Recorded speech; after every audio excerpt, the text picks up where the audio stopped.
معزز سامنے گرامی، قبل اس کے کہ سرکار علامہ سید عاطف عباس نقوی رونق افروز ممبر ہوں، یہ ایک دو اعلانات ہیں، یہ سماعت فرما لیں۔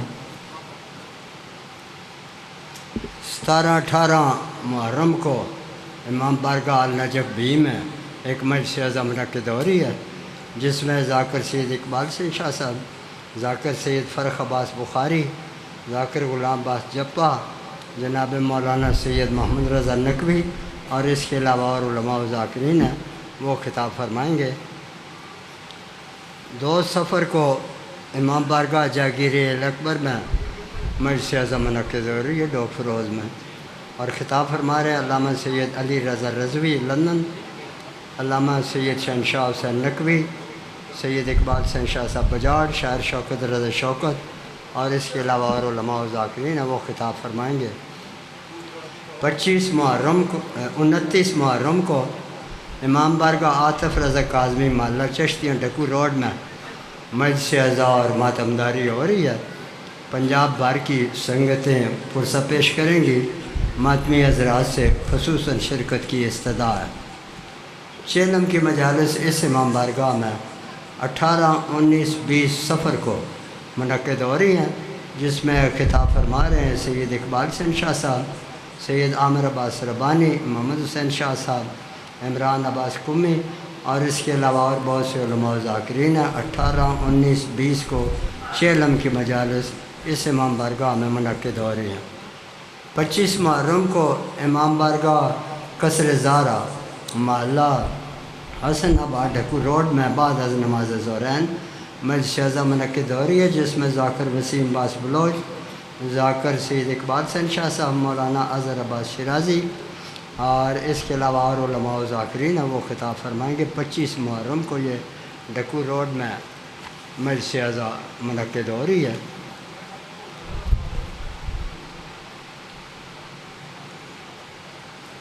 حسینی بزم میں یہاں با ادب ہو کر قدم رکھنا، حسینی بزم ہے یہاں با ادب ہو کر قدم رکھنا، یہاں پر سر کو خم رکھنا، یہاں آنکھوں کو نم رکھنا، سکینہ کی دعائیں پاؤ گے روز محشر میں، سکینہ کی دعائیں پاؤ گے روز محشر میں، یتیموں کے سرم پر تم سدا دستے کرم رکھنا، بلاؤں سے مصیبت سے پریشانی سے بچنا ہے، بلاؤں سے مصیبت سے پریشانی سے بچنا ہے، سجا کر حضرت عباس کا گھر پر علم رکھنا۔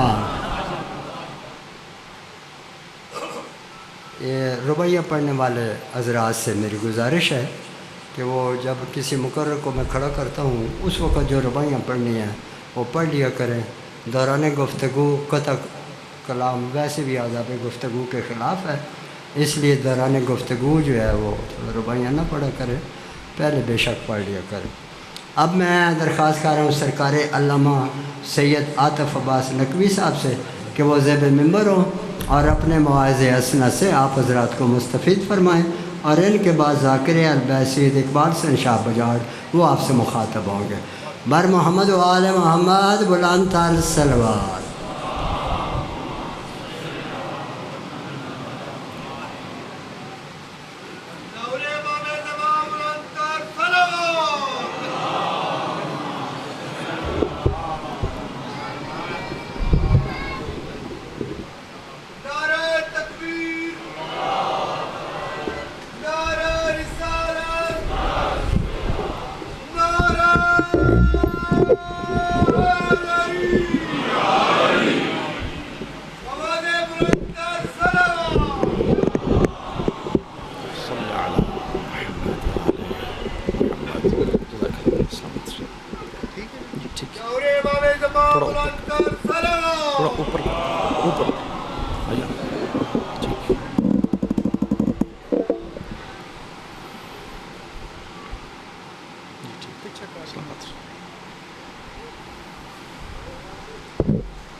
رحم اللہ من قرأ سورة الفاتحة بسم اللہ الرحمن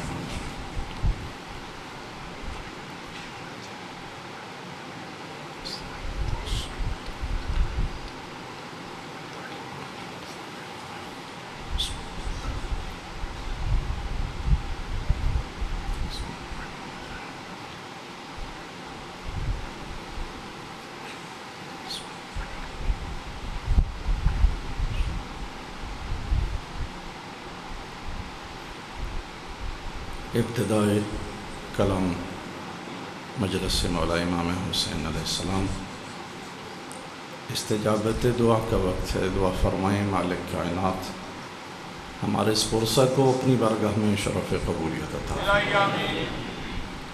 مالک کائنات اس صف اعضاء، ان آنسوؤں کو، اس ذکر کو ہم سے بطور اجر رسالت بارگاہ محمدیہ میں قبول فرمائے۔ وارث پرسہ امام صاحب الزمان علیہ السلام کا ظہور جلد ہو، اور ہم سب کو امام کی بارگاہ میں ان کے لوٹے ہوئے گھر کا پرسہ پیش کرنے کی توفیق نصیب۔ جن جن مومنین نے، بزرگان نے اس صف اعضاء کی خدمت انجام دی اور دنیا سے رخصت ہو چکے، بالخصوص شہدائے سانحۂ چکوال، بزرگان جو شہید ہوئے، نوجوانان بزرگان، مالک کائنات ان تمام شہدائے ملت تشیع مرحومین عزاداران کے درجات کو بلند فرمائے۔ جو بزرگان اس عزاداری کی خدمت کرتے ہوئے موجود ہیں، مالک ان کو صحت و سلامتی عطا فرمائے۔ بالخصوص بزرگ عزادار جناب چودھری محمد علی صاحب کو مالک صحت و سلامتی اور طول عمر عطا فرمائے۔ مالک ان کی توفیقات خیر میں اضافہ فرمائے، ان کی نسلوں میں یہ صف عزائے مظلوم کربلا کی خدمت مالک نصیب فرمائے۔ ہم جتنے حاضر ہیں مالک تمام کا پرسہ قبول فرمائے۔ جہاں جہاں ماتمی میرے مولا کے پرسہ وضع پیش کر رہے ہیں، مالک ان کو اپنی حفظ و پناہ میں جگہ عطا فرمائے۔ دشمنان اہل بیت کو مالک نیست و نابود فرمائے۔ یہ عزا ہماری نسلوں میں تا ظہور قائم آل محمد علیہ السلام مستدام رہے۔ دعائیں، حاجات، طلبات اپنے ذہن میں رکھتے ہوئے صلوات ایک پڑھیے محمد و آل محمد پر بآواز بلند۔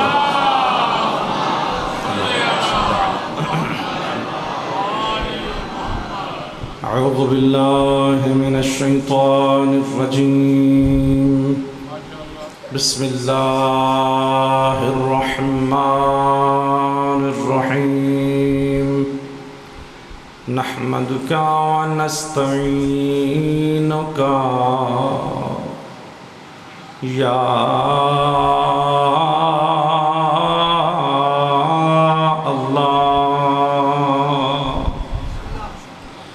یا مقیل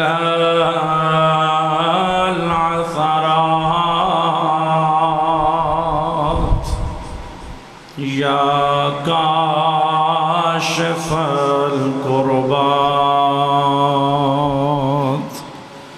یا مجیب الدعوات،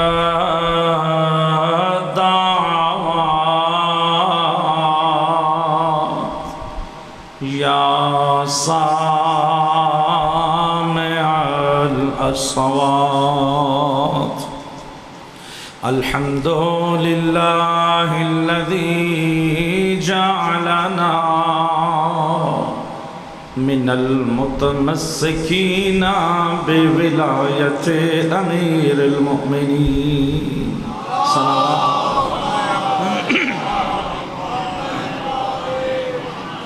الصلاة والسلام على خیر خلق اللہ، خیر البریت و افضل الانبیاء، صاحب النعمت العظمی والحجة الكبرى، ربيع اليتامى بالعروة الوثقى شافعي يوم الجزاء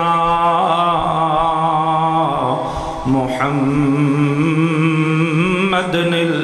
المصطفى.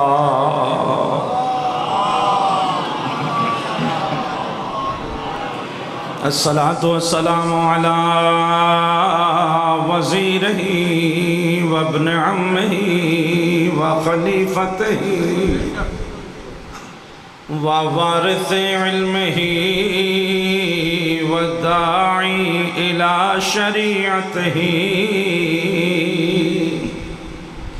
يعصو بالدين والإيمان وكلمة الرحمن وكل الإيمان. أسد الله الغالب غالب على كل غالب.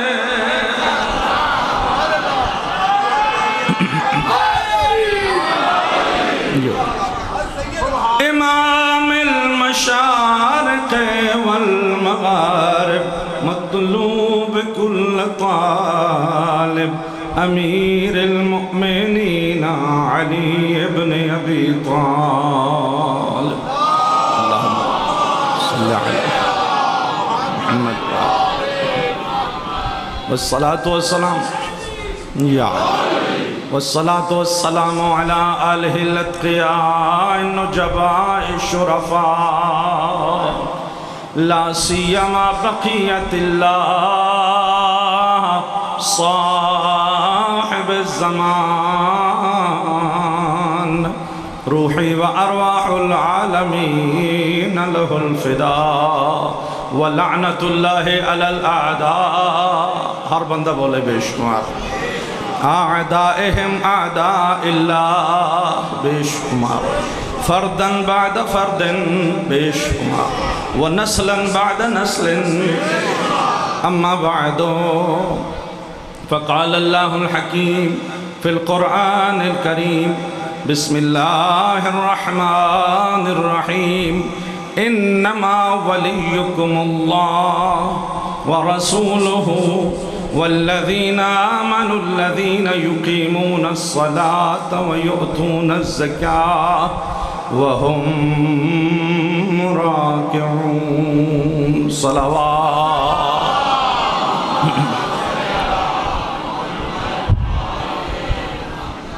واجب الاحترام سادات المومنین، عشرۂ محرم الحرام کی ساعتیں جو اللہ رب العزت نے ہمارے مقدر میں لکھی ہیں بڑے خوش نصیب ہیں کہ جن کو مادر حسین نے اپنے بیٹے کی صف عزا کے لیے منتخب فرمایا ہے.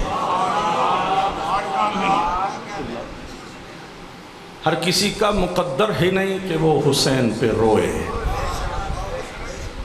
کیونکہ حسین کے رونے کے لیے انتخاب جناب سیدہ ہے. بڑے ہی بانصیب ہیں وہ لوگ کہ جو صف عزا بچھاتے ہیں. یہاں یہ انتہائی باادب بڑا ہی بابرکت یہ مقام کہ جس مقام پر فقط آپ لوگ تشریف نہیں لاتے بلکہ اگر آپ دائیں بائیں محسوس فرما سکیں تو چشم تصور سے آپ کی نگاہیں اگر بارگاہ امام صادق میں پہنچیں تو وہ صدائے امام صادق آپ بڑی بآسانی سے سن سکتے ہیں کہ جب وہ فرما رہے تھے کہ فقط بندہ بشر امام کی مجلس میں نہیں ہوتا بلکہ اللہ کے ملائکہ اللہ کی اجازت سے مجلس شبیر میں آ جاتا.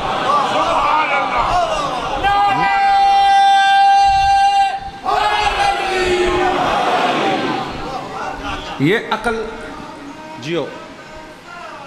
اللہم صلی علی محمد وآل محمد۔ یہ اہل معرفت کی بات ہے، یہ اہل عقل کا تصور ہے کہ کسی نے کسی صاحب معرفت سے پوچھا کہ آپ کیا سب کچھ چھوڑ چھاڑ کے مٹی پہ بیٹھ جاتے ہیں اور مجلس شبیر میں آ کے آپ نہیں دیکھتے کہ کپڑے صاف ہو رہے ہیں، گندے ہو رہے ہیں، جگہ ٹھیک مل رہی ہے نہیں مل رہی ہے، تو آپ کو کیا ملتا ہے کہ آپ اچھے بھلے گھرانے کے لوگ سب کچھ چھوڑ چھاڑ کے، اچھے بھلے گھرانوں کے لوگ سب کچھ چھوڑ چھاڑ کے آ کے مٹی پہ بیٹھ جاتے ہیں؟ ملتا کیا ہے؟ تھے کوئی اہل معرفت، انہوں نے کہا گھر میں بیڈ ملتا ہے، یہاں آ کے بیٹھیں تو فرشتوں کی ہم نشینی کا مزہ۔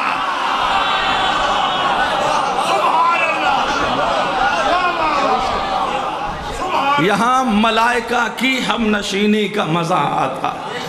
اور قبلہ دو ہی تو، میں اب روایت کا سہارا لے کر بات کر رہا ہوں، بات میں ترجمتاً کر رہا ہوں کہ دو ہی تو مقامات ایسے ہیں جہاں مومن کو معراج ملتی ہے، ایک سجدہ پروردگار، دوسری صف عزائے حسین۔ دو ہی تو، یا اس مالک کی بارگاہ میں سجدہ کرو تو آواز سید دو جہاں رحمت للعالمین آتی ہے، الصلاۃ معراج المومن۔ تم اسے مٹی پہ پڑا ہوا دیکھتے ہو، نگاہ محمد اسے معراج پہ تلاش کر رہی ہے۔ اور دوسری صف عزائے مظلوم کربلا کہ جہاں فرشتے اتر کے آتے ہیں، بلکہ میں جملے کو اگر یوں مناسب انداز میں خطابت کے انداز میں کہوں تو لطف کیجئے گا، بزرگان گرامی، معراج کا مطلب ہے وہاں جانا، تو سجدے میں گریں معراج ملتی ہے نا، یعنی مطلب کیا ہے کہ سجدے میں گریں، مصطفیٰ فرماتے ہیں مومن سجدے میں جائے تو وہاں جاتا ہے، مجلس میں آئے تو وہ یہاں آتے ہیں۔ جیو ہر بندہ یا علی علی وہ یہاں، تو یہ مقدر والوں کا یہ بڑے نصیب کی بات ہے، اور یہ مقدر زور بازو سے نہیں ہوتا، یہ ماں باپ کی پاکیزگی سے ہوتا ہے۔ انسان کے والدین کے کردار کی طہارت انسان کو اس قابل بناتی ہے۔ تو عزیزان محترم، ان ساعتوں میں میری خواہش یہ ہے کہ میں آپ کی خدمت میں جس موضوع پر گفتگو کروں، اور ہونا چاہیے بہت ہی مدلل گفتگو ہونا چاہیے، اس عشرے میں میری گفتگو کا محور لفظ ولایت رہے گا۔ تو حضور جتنے میرے جوان بزرگ تشریف فرما ہیں، تھوڑا سا پیٹرن میں آپ کی خدمت میں عرض کروں کہ چونکہ میں دہلیز مولا متقیان کا بھکاری ہوں، تو کشکول ہدایت کو لے کر شہنشاہ ولایت کی بارگاہ میں پہنچا ہوں۔ جو سرکار نے معرفت کی خیرات عطا کی ہے وہ آپ کے حوالے کروں گا۔ دیکھیے لطیفے اور ادھر ادھر کی باتیں کر کے نہ میں آپ کا وقت ضائع کروں گا، نہ آپ کو توقع رکھنی چاہیے۔ یہ آل محمد کی درسگاہ ہے، یہ علم آل محمد کی درسگاہ ہے، یہاں پہ سنجیدہ اور اچھے فضائل آل محمد کے سنیں، مگر ان کو علمی انداز میں، تاکہ اس انداز میں ان فضائل کو اپنے اندر دلائل کے طور پر ہماری آئندہ نسل لے کے جائے، تاکہ زمانے میں کسی بھی موڑ پر اگر کوئی دشمن علی ان کے مقابلے میں آئے تو اس کے لیے بہترین دلائل ان کے پاس موجود رہیں، بہترین دلائل ان کے پاس ہونے چاہیے۔ تو عزیزان محترم، میں جس موضوع پہ عرض کرنا چاہتا ہوں، آیہ ولایت میں نے آپ کی خدمت میں تلاوت کی، اور اس کا ترجمہ کرنے کی ضرورت اس لیے محسوس نہیں کرتا کیونکہ یہ جو مجلس ہے یہ علی والوں کی ہے۔ کہیں اور بات کر رہا ہوتا تو ترجمہ کرتا، لیکن ترجمے کی ضرورت نہیں ہے۔ وہ علی والا ہو کیسے سکتا ہے جسے آیہ ولایت بھی یاد نہ ہو؟ انما ولیکم اللہ ورسولہ۔ آج تھوڑا سا تمہیدی پس منظر رہے گا جی، تھوڑا میرا ساتھ دیں گے آپ، تاکہ میں بچوں تک اذان تک وہ علمی انداز میں سفر شروع کر سکوں، اور انشاءاللہ پھر جب آگے سفر ہمارا بڑھے گا تو گفتگو چلتی رہے گی۔ عزیزان محترم، قرآن میں کئی بار لفظ ولایت کو مختلف انداز میں استعمال کیا گیا ہے۔ لفظ ولی استعمال ہوا، لفظ ولایت استعمال ہوا، اولیاء استعمال ہوا. ولی کی جمع ہے اولیاء. بہت سے مقامات پر لفظ یہ استعمال ہوا ہے. اور عربی زبان میں، آپ کی زبان میں بھی جو لفظ کا استعمال ہے اس سے معانی بدلتے ہیں. یہ میں کیوں بات چھیڑ کے بیٹھا ہوں؟ اس لیے کہ جب اللہ نے قرآن میں اعلان ولایت کر دیا ہے تو پھر زمانہ مانتا کیوں نہیں؟ عزیزان سوچنے کی بات ہے یا نہیں کہ جب اللہ نے قرآن میں اعلان ولایت کر دیا ہے تو قرآن یہی سب کے گھر میں نہیں؟ سب کے گھر میں یہی قرآن ہے نا. تو ساری دنیا مان کیوں نہیں گئی علی کو؟ جو وجہ ہے وہ یہ ہے. اس لیے یہاں سے ابتدا کر رہا. قرآن پڑھتے بھی ہیں اور مانتے بھی نہیں، لہٰذا شروع وہیں سے ہونا چاہیے جہاں پہ بیماری ہے. بیماری کا علاج اگر جڑ سے نہ ہو تو اس کا علاج نہیں ہو سکتا. آپ سر میں درد ہو، وہ جو لطیفہ تو سنا آپ نے کہ ایک انسان گیا حکیم صاحب سے جا کے شکایت کی، کہا پیٹ میں درد ہے، تو انہوں نے آنکھوں کی دوائی دے دی. کہا میرے پیٹ میں درد ہے، آپ آنکھوں کی دوا کیوں دے رہے ہیں؟ کہا اگر تیری آنکھیں ٹھیک ہوتی تو جلا ہوا کھانا نہیں کھاتا. تو لہذا جہاں بیماری ہو وہیں پہ اس کی جڑ کا علاج ہونا چاہیے.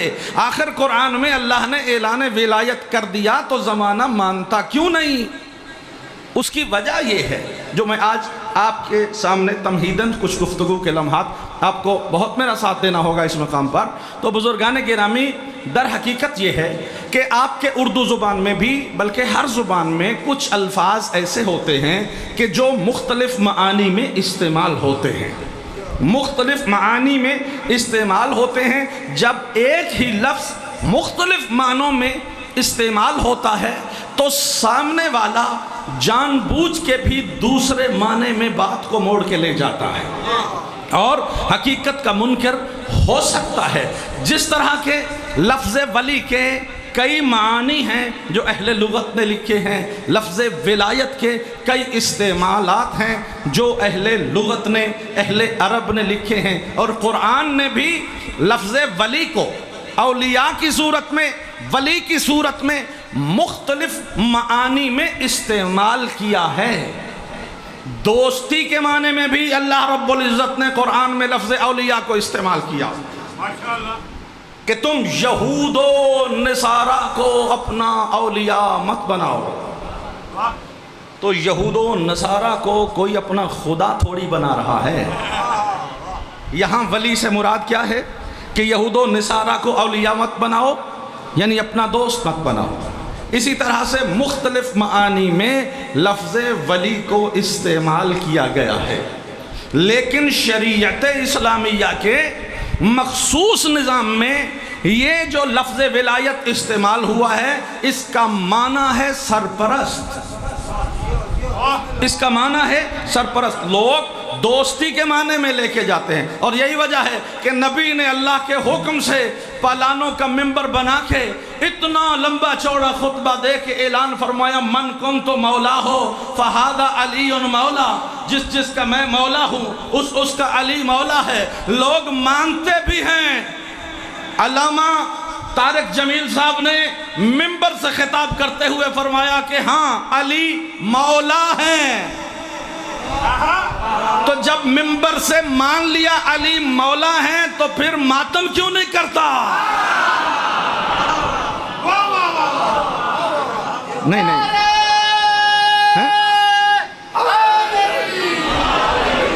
جی، اگر کوئی مان لے کہ علی مولا ہیں اور وہ ممبر سے کہے نہیں جی ہم سے بڑی غلطی ہو گئی، ہم نے آج تک علی علیہ السلام کو مولا کہنے سے ہم گھبراتے رہے اور آج ہم بڑی جرت کا مظاہرہ کر رہے ہیں اور ہم علی علیہ السلام کو مولا پکار رہے ہیں، لہٰذا علی کو مولا کہا جائے تو پھر ہاتھ چھڑ کیوں نہیں دیندہ؟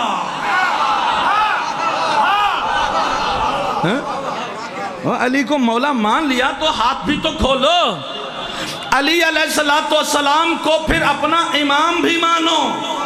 تو اس کا مطلب یہ ہے کہ علی کو مولا کہہ بھی دیا، شریعت علی پہ عمل پھر بھی نہیں کیا۔ مطلب کیا ہے؟ مطلب یہی ہے کہ مولا کا لفظ چونکہ نبی نے استعمال کیا ہے، اب اس سے لفظ سے تو بھاگ سکتے نہیں، کہاں جائیں گے بھاگ کے کہ نبی نے لفظ مولا استعمال کیا نہیں کیا ہے، تو بھاگ کے کہاں جائیں؟ اپنی کس کس کتاب سے اس حدیث کو نکالیں؟ بولو نا، میرا ساتھ دو عزیزان۔ کسی ایک کتاب میں ہوتا تو اس کتاب کا انکار کر دیتے، اب یہ سینکڑوں کتابیں ہیں ہمارے بھائیوں کی جس میں من کنت مولا کی حدیث آئی ہے، کس کس کتاب کا انکار کریں؟ تو پھر کیا کیا؟ کیا یہ کہ من کنت مولا تو مان لیا، لیکن اب آگے زگ زیگ ہونا شروع ہو گئے، جی مولا کا مطلب ہے دوست، لہذا مولا بھی مان لیا۔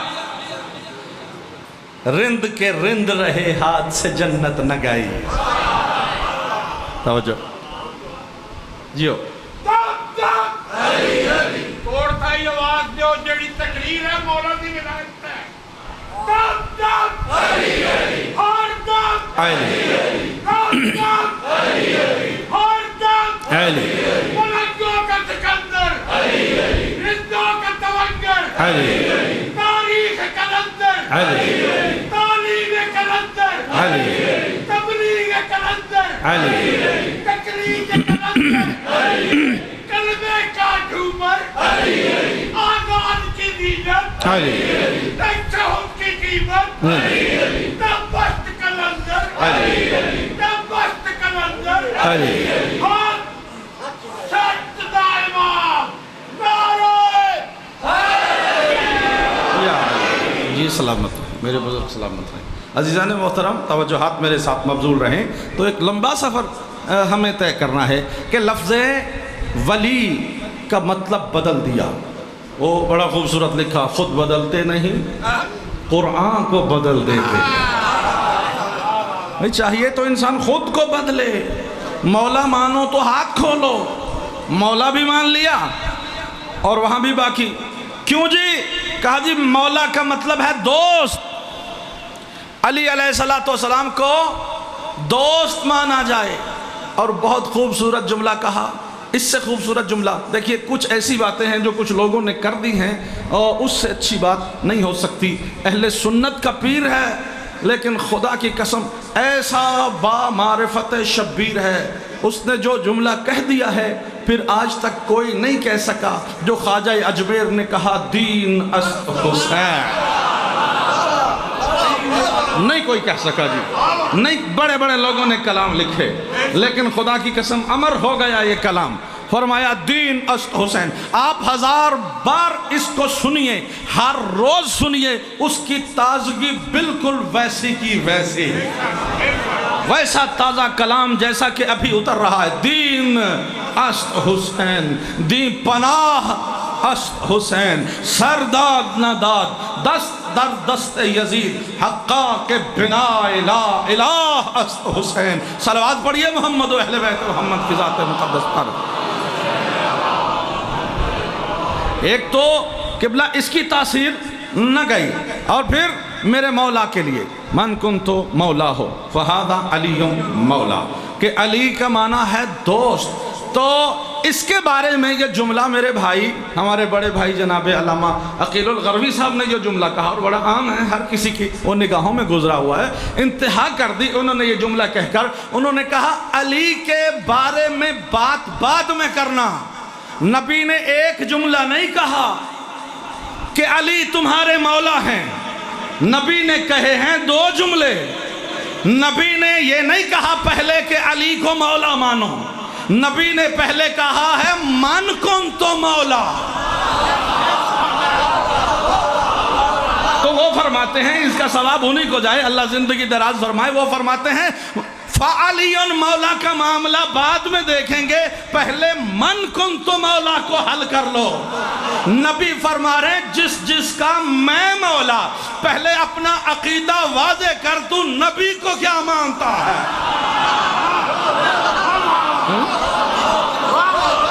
پہلے اپنا عقیدہ واضح کر۔ ہر بندہ علی کا نام خوش ہو کے حیدری، پہلے اپنا عقیدہ، اللہم صلی علی محمد و آل محمد، کہ پہلے اپنا عقیدہ واضح کرو کہ تم نبی کو کیا مانتے ہو۔ اگر نبی تمہارا دوست ہے تو پھر علی کی بات ہی کیا ہے، جو نبی کو کچھ نہیں مانتا اس سے ہمیں علی کی بات ہی کیا کرنی ہے۔ وہ کہتے ہیں تم جانو تمہارا عقیدہ جانے، تم نبی کو دوست مانو، علی کو دوست مانو، جو مرضی مانو، ہم محمد کو دوست نہیں مانتے، اپنی جانوں کا مالک سمجھتے ہیں۔ ہم مصطفیٰ کو اپنی جانوں کا مالک سمجھتے، لہٰذا جو ہم نبی کو مانتے ہیں وہی ہم علی کو مانتے ہیں۔ جو ہمارا نبی کے بارے میں عقیدہ ہے وہی ہمارا علی کے بارے میں عقیدہ ہے۔ میرے بھائیوں، میرے عزیزوں، میں تفصیل سے بات کرنا چاہتا ہوں، وہ یہ ہے کہ لفظ ولی یا ولایت یا اولیاء کا جو لفظ مختلف انداز میں قرآن میں استعمال ہوا، اب دیکھا یہ جائے گا کہ وہ لفظ کہاں استعمال ہو رہا ہے تاکہ اس کا صحیح معنی سمجھا جا سکے۔ میں 1 منٹ میں بزرگوں سے معافی مانگ کے اپنے چھوٹے بھائیوں کے لیے ایک جملہ کہنے جا رہا ہوں۔ آپ بزرگوں کی سطح سے بات تھوڑی نیچے جا رہی ہے، اس لیے میں معذرت کر رہا ہوں تاکہ میری قوم کے چھوٹے بچے بھی اس بات کو سمجھے۔ وہ یہ ہے کہ آپ کے اردو زبان میں ایک لفظ استعمال ہوتا ہے چشمہ۔ چشمہ استعمال ہوتا ہے نا، یہ چشمہ اینک کے لیے بھی استعمال ہوتا ہے۔ یہ لفظ چشمہ جو بہتے ہوئے پانی کا جہاں سے نکلتا ہے اس کے لیے بھی استعمال ہوتا ہے چشمہ۔ اچھا، اب یہ کیسے پتا چلے؟ لفظ بولا چشمہ تو سننے والے نے سمجھ لیا کہ کیا چاہتے ہیں، تو یہ کیسے پتا چلے گا کہ لفظ چشمہ بول کے یہ اینک مانگ رہے ہیں یا پانی والا چشمہ؟ تو یہ ثقافت کی بات ہوتی ہے کہ لفظ کا معنی تو ہے لیکن استعمال کا مقام معین کر دیتا ہے بات کو کہ بات کہاں جا رہی ہے۔ استعمال کا معیار اور مقام بات کو معین کرتا ہے۔ مثال کے طور پر میں اخبار پڑھ رہا ہوں، میں کہوں یار یہ کچھ دکھائی نہیں دیتا، چشمہ دینا، اور آگے سے کوئی کہے جی اب میں پہاڑوں میں جاؤں چشمہ لینے، اور وہاں جاؤں بھی تو لاؤں کیسے، اور وہ اتنا پانی، تو ظاہر سی بات ہے کوئی پہاڑوں کی طرف نہیں دوڑے گا، دیکھ لے گا۔ مقام استعمال بتا رہا ہے کہ مولانا اخبار پڑھ رہے ہیں تو ان کو پانی والا چشمہ نہیں چاہیے، ان کو آنکھ والا چشمہ چاہیے تاکہ مطالعہ کر سکیں۔ لہذا لفظ تو چشمہ ہی ہے لیکن معنی سمجھنے میں کوئی غلطی ہوئی؟ بولو، کوئی غلطی ہوئی؟ نہیں نہ ہوئی۔ اگر مجھے پانی کی پیاس لگی تو میں نے کہا یار پیاس لگی ہے، کوئی چشمہ ہے؟ تو کوئی کہے جناب ہاں ہاں ہے، یہ جیب سے نکال کے انہوں نے مجھے اینک پکڑا دی ہے، ایسا کوئی انسان؟ اگر کوئی کہے گا تو کہا جائے گا جناب بے وقوف ہو، احمق ہو، پیاس لگی ہے یار۔ تو جب پیاس کا موقع ہو تو لفظ پیاس کا ساتھ ایڈ کرنا لفظ کے معنی کو معین کر رہا ہے، اور بچہ بھی سمجھ رہا ہے کہ ان کو کیا چاہیے۔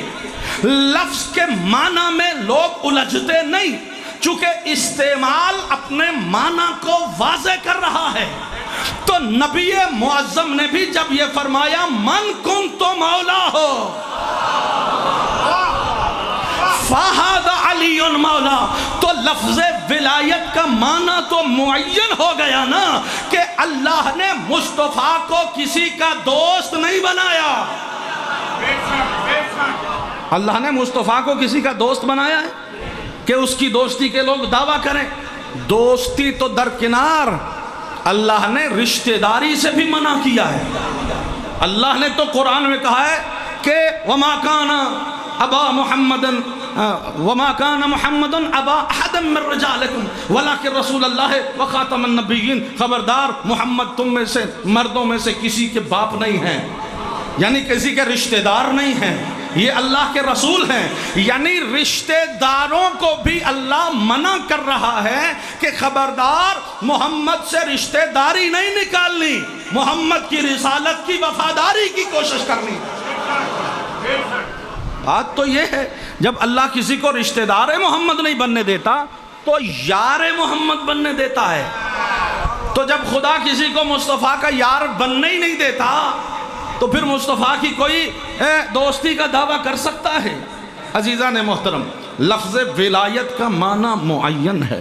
نبی نے یہاں معین کیا، اللہ نے قرآن میں مقام استعمال پر معین کر دیا.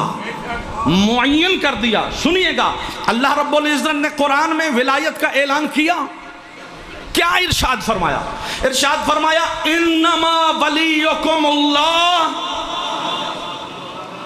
ورسولہ والذین آمنوا الذین یقیمون الصلاة ویؤتون الزکاة وہم راکعون. اللہ تمہارا ولی ہے، رسول تمہارا ولی ہے، اور وہ ہستیاں تمہاری ولی ہیں کہ جو نماز کو قائم کرتے ہیں، زکوٰۃ کو ادا کرتے ہیں اور حالت رکوع میں زکوٰۃ ادا کرتے ہیں. توجہ فرما رہے ہیں میرے بھائیوں، میرے عزیزوں. تو یہاں اللہ نے استعمال کو معین کر دیا کہ زمانے والوں میں علی اور نبی کی ولایت کو اپنی ولایت کے ساتھ استعمال کر رہا ہوں تاکہ کوئی شک باقی نہ رہے. نہ اللہ کسی کا یار ہوتا ہے. بولنا عزیزان محترم جس کو سمجھ میں آ جائے. کون ہے ایسا جو یہ دعویٰ کرے کہ اللہ میرا یار ہے؟ ہے کوئی ایسا جو یہ دعویٰ کرے کہ اللہ میرا یار ہے، میری بڑی دوستی ہے اللہ کے ساتھ؟ نہیں عزیزان محترم، اللہ کی دوستی کا کوئی دعویٰ نہیں کر سکتا. لہذا اللہ کیا ہے؟ جب لفظ ولی اللہ کے لیے استعمال ہوگا تو مفہوم کیا ہوگا؟ اللہ ولی ہے. ان اللہ ولی المؤمنین، کہ اللہ مومنوں کا ولی ہے. اور اس نے کہا کہ میں تمہارا مولا ہوں. انما ولیکم اللہ، اللہ ولی ہے. اللہ ولی کا مطلب کیا ہے؟ دوست ہے. اللہ بادشاہ ہے. اللہ کرسی کا حاکم ہے. اللہ کسی سلطنت کا حکمران ہے. یہ سارے معانی میں لفظ استعمال ہوا، لیکن جب یہ لفظ اللہ کے ساتھ جڑ گیا تو نہ دوست رہا، بولو، نہ حکمران رہا، نہ سرپرست رہا، نہ کوئی اور قربت کا معنی. جتنے معانی ہیں وہ سارے کے سارے دب گئے جب لفظ ولایت اللہ کے ساتھ استعمال ہو گیا.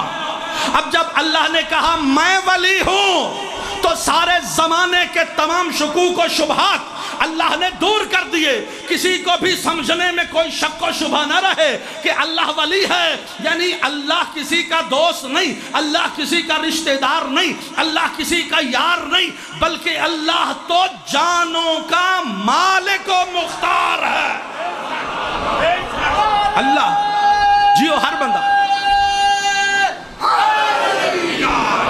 اللہ نے جب اپنے ساتھ استعمال کیا لفظ ولایت تو یہاں خدا کے ساتھ لفظ ولایت کا استعمال ہونا ہر قسم کے شک و شبہ کو دور کر دیتا ہے کہ یہاں دوستی یاری کا معنی نہیں بلکہ اللہ ولی ہے کا مطلب یہ ہے کہ اللہ ساری کائنات کا مالک ہے، ساری کائنات کا مختار ہے.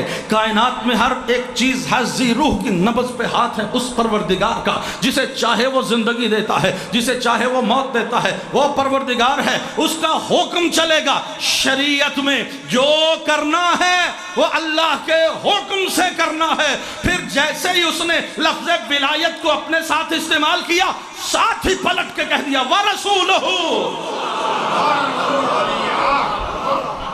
میں ولی ہوں اور میرا رسول بھی ولی ہے. تاکہ کوئی اللہ کی ولایت کے ساتھ مصطفیٰ کی ولایت کو دیکھے تو یاری کی طرف نہ جائے، بلکہ یہ سمجھے کہ خدا کہنا یہ چاہتا ہے کہ جس طرح میں تمہاری مال و جان کا مالک ہوں، میں نے تمہاری مال و جان کا مالک اپنے محمد کو بنایا. تو اللہ نے اپنے ساتھ رسول کا استعمال کر کے لفظ ولایت کو ایک ہی مرتبہ میں استعمال کر کے زمانے کو سمجھایا کہ جو ولایت خدا کی ہے وہی ولایت اللہ نے اپنے حبیب کو عطا کی ہے. اور نبی کو بھی اللہ نے روک کے کہا کہ حبیب جو ولایت میں نے دی تھی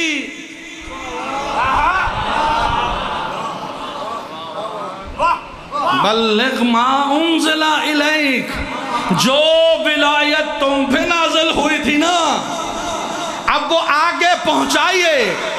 تو نبی نے اسی وجہ سے نہ نماز کے لیے کبھی اتنا اہتمام کیا، نماز کی تبلیغ کی، لیکن نبی نے نماز کی تبلیغ ایسے نہیں کی کہ نماز کی آیت آئی ہے تو بندے سارے اکٹھے کرو. میں بڑی ذمہ داری سے جملہ کہہ رہا ہوں عزیزاں، بلکہ تفاسیر میں یہ جملے موجود ہیں کہ جہاں بھی کوئی آیت نازل ہوئی نبی نے فوراً پہنچا دی. نبی مسجد میں ہیں آیت آئی نبی نے پہنچا دی، نبی جنگ میں ہیں کوئی آیت آ گئی پہنچا دی، سفر میں ہیں آیت نازل ہو گئی پہنچا دی. جہاں موجود ہیں نبی وہاں آیت نازل ہوئی، نبی نے ایک لمحہ ضائع کیے بغیر فوراً وہ آیت نازل ہوئی بھی دنیا کو سنا دی، اس کی تبلیغ کر دی. تو یہ بات طے ہے کہ کسی بھی حکم شریعت کے لیے اللہ کے نبی نے اتنا اہتمام نہیں کیا کہ کوئی آیت نازل ہوئی ہو نبی نے کہا جڑے جڑے گھر ٹور گئے نے واپس بلاؤ، جو جو جہاں چلا گئے واپس بلاؤ. بندہ گھر میں سویا ہوا آیت نازل ہے، کہا سلمان جاؤ جگا کے لے کے آؤ، یہاں سارے اکٹھے کرو مجھے تبلیغ کرنی ہے. نہیں، جہاں آیت نازل ہوئی اتنے بندوں کو سنائی، آگے وہ آیت آگے سے آگے پہنچتی پہنچتی حکم شریعت تمام لوگوں تک پہنچ گیا. خدا کی قسم یہ اکیلا حکم الہی ہے کہ جو نبی پہ آ گیا، لیکن نبی کے سامنے لوگ بیٹھے ہیں، یا نبی اللہ بتائیں کیا حکم ہے؟ کہا نہیں، پہلے ان کو آ جانے دو.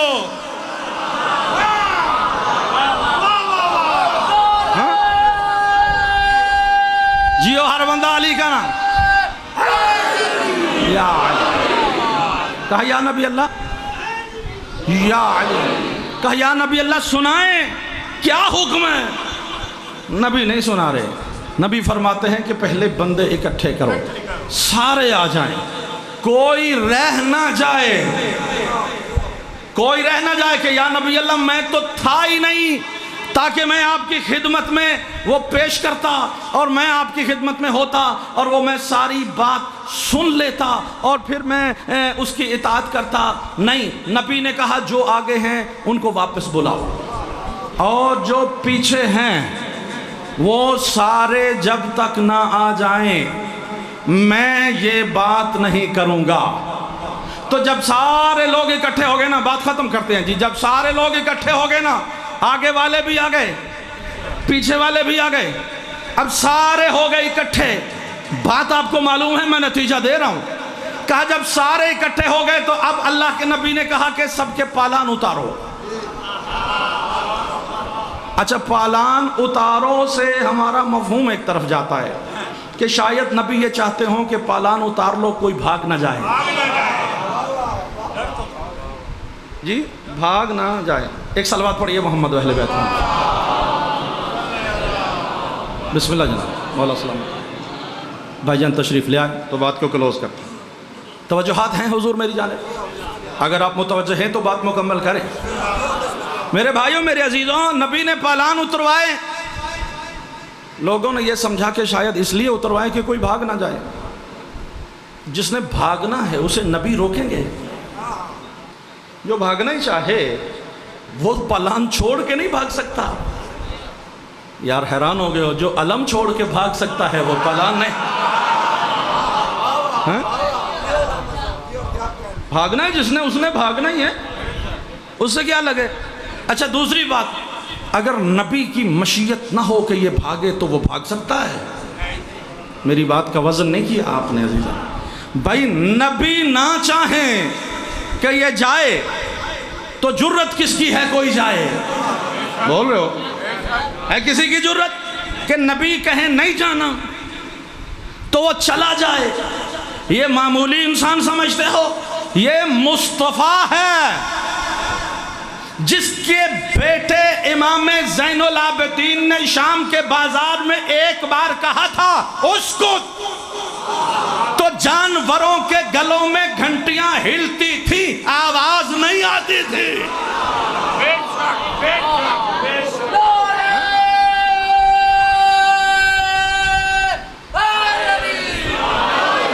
آواز نہیں آتی تھی. اگر مصطفیٰ کی مشیت یہ نہ چاہے کہ کوئی جائے تو جا سکتا ہے, تو پھر پالانے لینے کی ضرورت کیا ہے؟ بھائی پالانے اوپر ہو اونٹ کے, بندہ اونٹ پہ بیٹھا ہو اور بھاگنے کی کوشش کرے اور مصطفیٰ کی مشیت نہ ہو تو اونٹ بندے کو پٹک پٹک کے مار دے گا, ایک قدم ہلے گا نہیں. یا علی یا علی. تو عزیزان محترم, تو پھر پالان کا. اور ایک اور بات بھی میرے عقیدے کی ہے کہ اگر کسی کی مرضی نہ ہو اور وہ پالان لے کے نبی ممبر بنا بھی لیں تو غصبی ممبر پہ نہ نبی آتے ہیں نہ علی آتے ہیں. بے شک. غصبی ممبر پہ اور تو کوئی آ سکتا ہے لیکن نبی اور علی نہیں آ سکتے. تو پھر میرے بھائیو عزیزو, یہ پالان کا فلسفہ کیا ہے؟ اچھا, ممبر بھی اگر نبی چاہیں تو نبی چاہیں تو کیا نہیں ہو سکتا. میں بات ختم کروں کہ نبی کا ایک خادم ہے. تمام انبیاء, میں جملہ واضح کر دوں, تمام انبیاء امتی ہیں مصطفیٰ کے, اور ان میں حضرت سلیمان بھی ہیں. وہ واقعہ سارا یاد ہے کہ ہدہد نے بتایا وہ ملکہ بلقیس ہے, وہ ایک سورج کی پوجا کرتے ہیں, آپ کو نہیں مانتے. نبی کو غصہ آ گیا, وہیں بیٹھے بیٹھے کہا کون ہے جو اس ممبر کو لے کے آئے؟ تو ایک جن کھڑا ہوا, اس نے کہا جناب میں لے کے آتا ہوں. تو کہا کتنی دیر میں لاؤ گے؟ کہا قبل ان تقوم من مقامک, اس سے پہلے کہ آپ اپنی جگہ سے اٹھیں میں ابھی تخت بلقیس کو حاضر کرتا ہوں. وہ تھے پہلے سلیمان, وہ غصے میں تھے, کہا نہیں اس سے بھی جلدی چاہیے. تو کہا حضرت سلیمان نبی اللہ امتی ہیں مصطفیٰ کے, اور آصف بن برقیہ امتی ہے سلیمان کا. بغل میں بیٹھا اٹھ کے کہتا ہے مولا میں لے آؤں. کہا تم کتنی دیر میں لاؤ گے؟ کہا قبل ان ترتب طرفک, اس سے پہلے کہ تم آپ اپنی آنکھ کو جھپکے میں لے کے آتا ہوں. اور ادھر انہوں نے آنکھ کو جھپکا, ادھر ممبر حاضر, تخت حاضر. جو جملہ میں نے کہنا ہے اور یہیں پہ گفتگو تمام ہوگی, اور مصیبت کا ایک جملہ. میرے بھائیوں میرے عزیزوں, قرآن نے اس بات کو یوں بیان کیا. تھے وہ آصف بن برقیہ, لیکن قرآن نے آصف بن برقیہ کا نام نہیں لیا, بلکہ عجیب انداز میں کہا قال الذی عندہ علم من الکتاب. جب حضرت نے کہا نا جن سے کہ نہیں تم چھوڑو کوئی اور, تو وہ اٹھا. آصف بن برقیہ نام ہے. قرآن نے یہ نہیں کہا کہ آصف بن برقیہ اٹھا, بلکہ قرآن نے کہا کہ قال الذی عندہ علم من الکتاب. تو کہا اس نے جس کے پاس کتاب کا تھوڑا سا علم تھا. تو جس کے پاس کتاب کا کچھ علم تھا, اس نے آنکھ جھپکنے سے پہلے کوسوں میل دور سے ملک سبا کا تخت حاضر کر دیا. میں کہوں گا یا نبی اللہ, آپ تو نبیوں کے سردار ہیں, آپ کی بغل میں علی ہے جو اوصیاء کا سردار ہے. اللہ کہتا ہے یہ وہ ہے جس کے پاس کل کتاب کا علم ہے. اگر جس کے پاس تھوڑا علم ہو وہ ملک بلقیس کا تخت لا سکتا ہے. آپ علی سے کہیے پالانوں کی ضرورت کیا ہے؟ علی چاہے تو بیت المعمور کو تمہارے قدموں میں رکھ.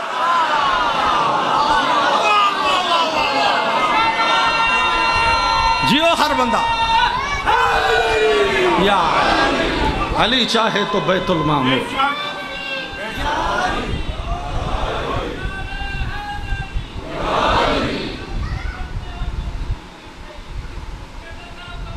جیو بسم اللہ.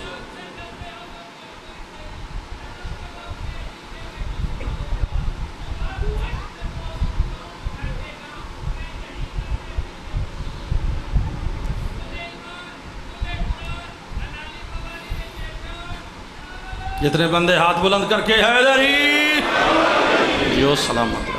میرے بھائیوں میرے عزیزوں, بس یہ ہم نہیں کہہ سکتے کہ نبی, ہماری اوقات کیا ہے کہ ہم بولیں کہ نبی چاہتے کیا تھے.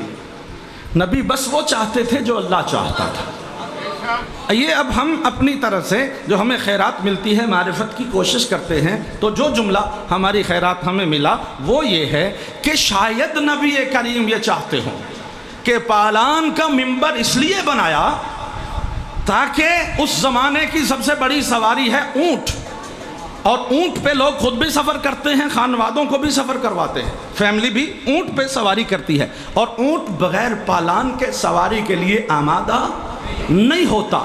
تو کائنات عرب میں جس کو بھی سواری کرنا ہے اس کو اونٹ چاہیے، تو جس کو اونٹ چاہیے اس کو پالان چاہیے، لہذا نبی کائنات نے ایک تدبیر کر دی ولایت علی کو تمام کائنات میں پھیلانے کے لیے، اس پالان کو ایک میڈیا بنا دیا کہ جب بھی کوئی اونٹ کو سواری کے لیے تیار کرے گا، پالان میں ہاتھ ڈالے گا تو نظر آئے گا نبی کے ہاتھ میں علی کا ہاتھ۔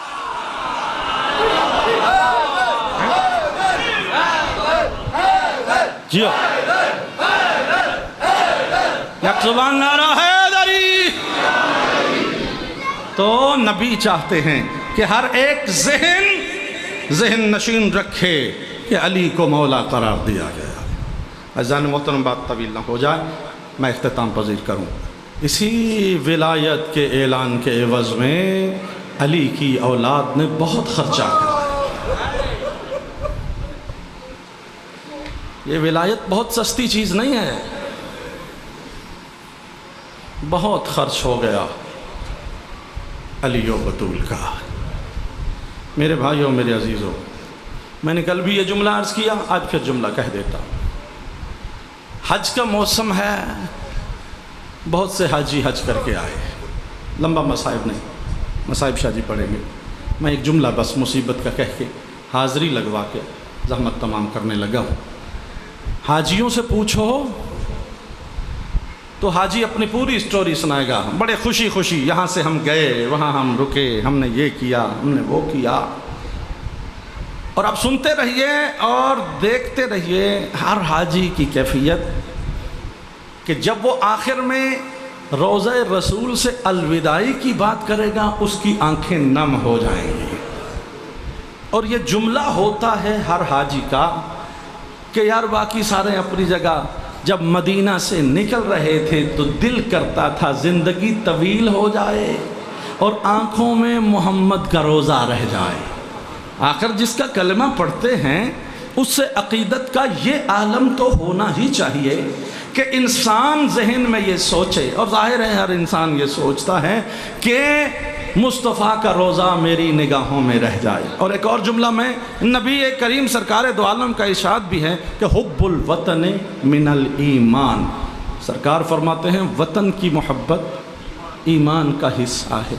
تاریخ نے ایک سیرت نبی کا جملہ لکھا ہے کہ نبی ہجرت کر کے مکہ سے مدینے آ گئے اور یہاں آ کے آباد ہو گئے، لیکن اس کے باوجود جب بھی کوئی مکہ سے آتا تھا نا، نبی ایک ایک گلی کا پوچھتے تھے، حتیٰ کہ تاریخ میں لکھا ہے کہ ایک گلی کی نکڑ میں ایک بیری کا درخت تھا، کوئی بندہ وہاں سے آیا، نبی سے گفتگو کر رہا تھا، نبی نے بڑے اشتیاق سے پوچھا، کہا بتاؤ وہ فلاں جگہ جو بیری کا درخت تھا وہ ہے یا نہیں ہے؟ عزیزان محترم، ساری کائنات کے لوگ مدینہ جائیں تو ہر کسی کا دل کرتا ہے کہ ہم مدینہ میں رہ جائیں۔ کیا حالت ہوگی حسین کی کہ جس کا رسول سے وہ رشتہ تھا کہ کائنات میں کسی کا وہ رشتہ رسول کے ساتھ نہیں تھا۔ وہ رشتہ یہ ہے، نبی ارشاد فرماتے ہیں الحسین منی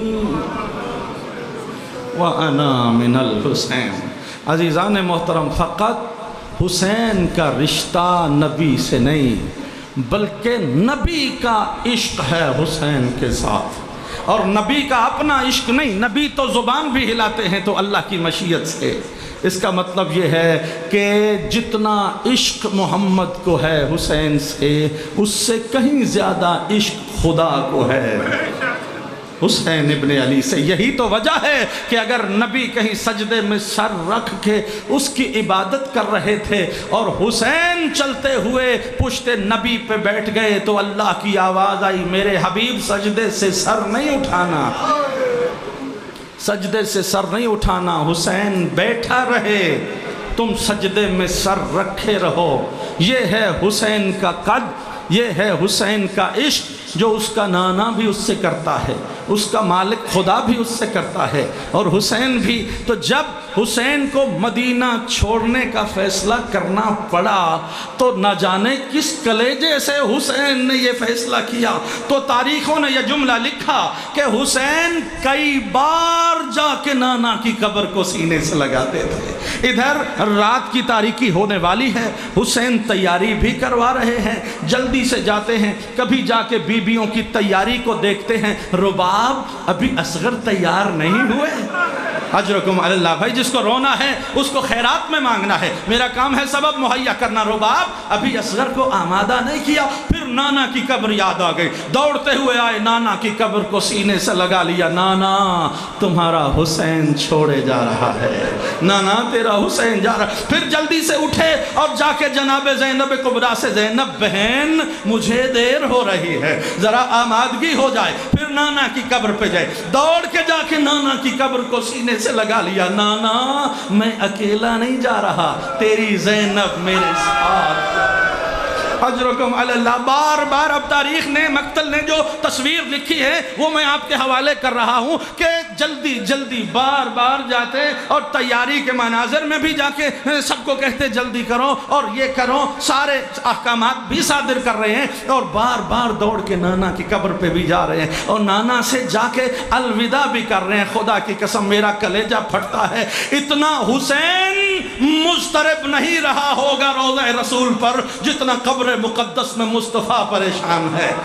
جتنی بار حسین گئے ہیں اتنی بار نانا نے تڑپ تڑپ کے کہا ہوگا، اے بیٹا تیرے بغیر تیرے نانا کا گزارا نہیں، لیکن میرے دین پہ مشکل بن گئی ہے، اے حسین میرے دین پہ مشکل بن گئی ہے۔ بار بار نانا کی قبر پہ آتے ہیں، عزیزان محترم الوداع کرتے ہیں، ختم ہوگی پڑھائی۔ ایک مرتبہ اٹھے نانا کی قبر سے، اب تاریخوں نے لکھا کہ حسین جنت البقیع میں بھیا کی قبر پہ آئے، آ کے بھائی کی قبر پہ بیٹھے، آ کے کہتے ہیں حسن میرے بھائی، جس بھائی کے بغیر ایک لمحہ نہیں رہتے تھے آج وہ تیرا بھائی تمہیں چھوڑ کے جا رہا ہے۔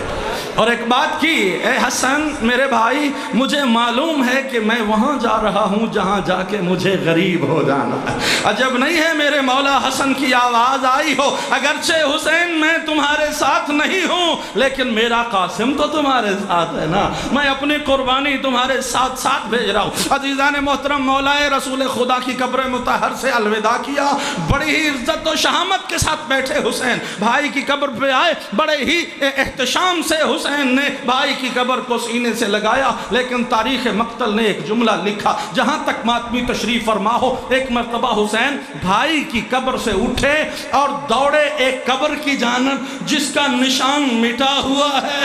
لوگوں نے لکھا یہ قبر زہرا ہے۔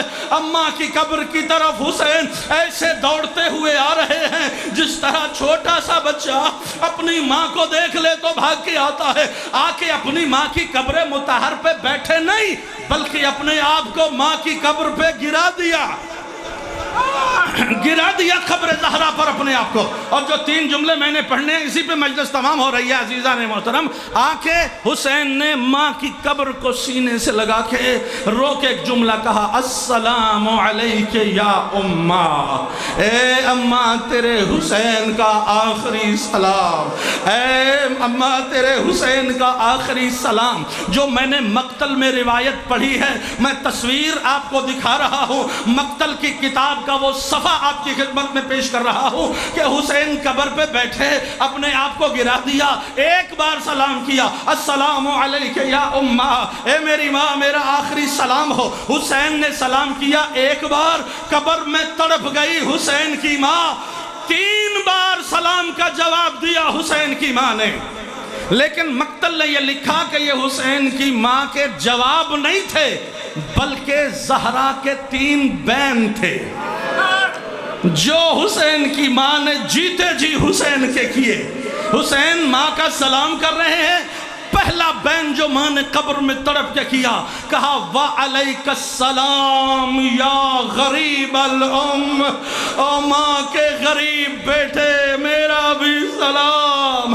میرے عزیزو، غریب اسے نہیں کہتے جس کے پاس پیسے ختم ہو جائیں، عرب میں غریب اسے کہتے ہیں جو بے وطن ہو جائے، جس کا مدینہ وطن ہو، جو مدینے کا زردار ہو، وہ اس طرح بے وطن ہو گیا گویا زہرا مصائب پڑھ رہی ہے، ہائے او میرا اللہ راسی بیٹا، ہائے میرا حسین غریب الوطن بیٹا۔